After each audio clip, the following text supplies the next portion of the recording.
It's the end of the road for the ladies of Wisteria Lane, and Time Magazine sets the Twitterverse, the Facebook stuff, everything on fire with a controversial cover shot of a mom breastfeeding her 3-year-old son. Joining us today to weigh in on our Friday panel, our beloved movie critic, Richard Krause. I love that. And editor of Canadian Family Magazine, Jennifer Reynolds, is with us here. So we were just talking about this, Jen. We've got to show the cover of this magazine. This is a 26-year-old mom. This is her son, who's 3, who we think looks a lot older. And will be 4 next month. And will be 4 next month. But people saw this, and you said your Facebook page went nuts. Went absolutely nuts. I mean, anything to do with breastfeeding is highly controversial, but this is not only breastfeeding, it's attachment parenting too. So we're looking at a movement which is asking mom to sacrifice pretty much everything for her kids. So whenever you talk about that, you talk about Dr. Sears, there's lots of hot buttons going on, and just the whole idea about breastfeeding until 3 is not very common in North America. It is definitely in other parts of the world.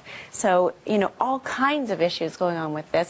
26-year-old mom, is she a model, is she a mom? And I also noticed on the cover that they have a little thing that says her name on it, and specifies the relationship, because I think it was probably, you know, unusual for people to see those two together. To see something like this. I feel sorry for this kid.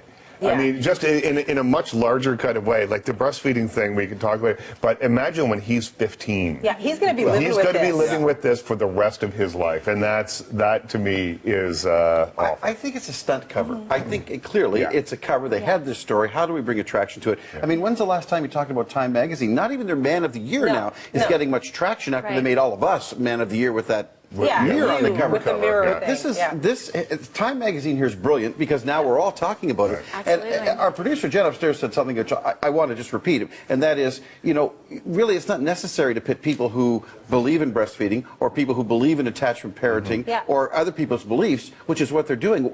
You know, people can make their own choices, right? And then just let them go. But that happens all the time. My son's now 8 months old. People in the grocery, strangers in the grocery would say to me, "So, are you breastfeeding?" And, you know, I weaned him at 6 months, did the same thing with his sister. But we pit women against women. It's, are you breastfeeding? How long are you breastfeeding? Nothing's ever good enough. And you know what? To punctuate this, mom enough? Exactly. Yeah, mom enough? Yeah, are you mom enough? Really? That's actually offensive, right? I mean, well, it's perpetuating the whole mummy wars. You know, the mummy wars started with the at-home moms versus the working moms. But now it's, what sort of philosophy do you partake in? What are you an attachment parent?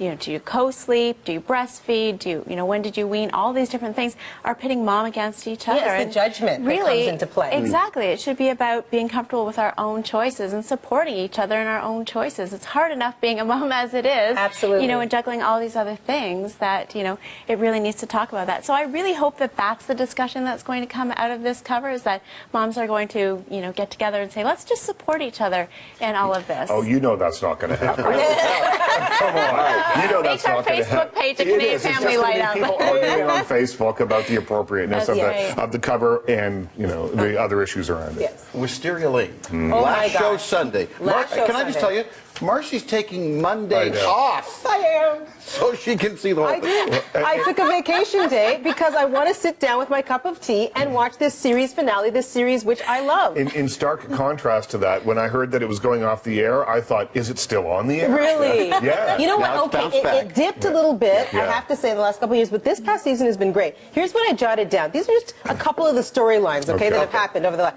Alcoholism, murder, suicide, homosexuality, depression, drug addiction, homophobia. That's just a couple of Well, you're things. forgetting the tornado and plane crash. That's right. Tornado, plane crash. Switched at birth. Switched at birth. Yeah. Right, that's another one. Person hidden in the basement. Oh, yeah. Yeah. That was a good... You watch? No, well, I How did you know about that person hidden in the basement? You know, twins. Listen, No, not yet. Anyway. I was on the set of Desperate Housewives in November.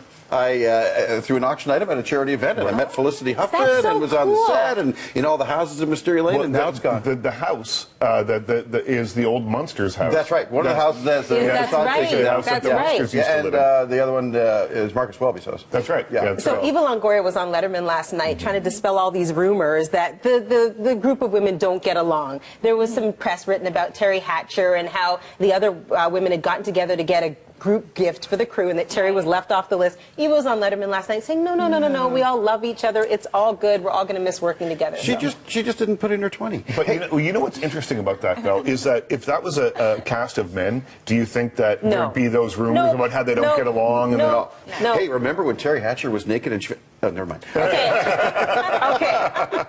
Coming up next on Canada AM.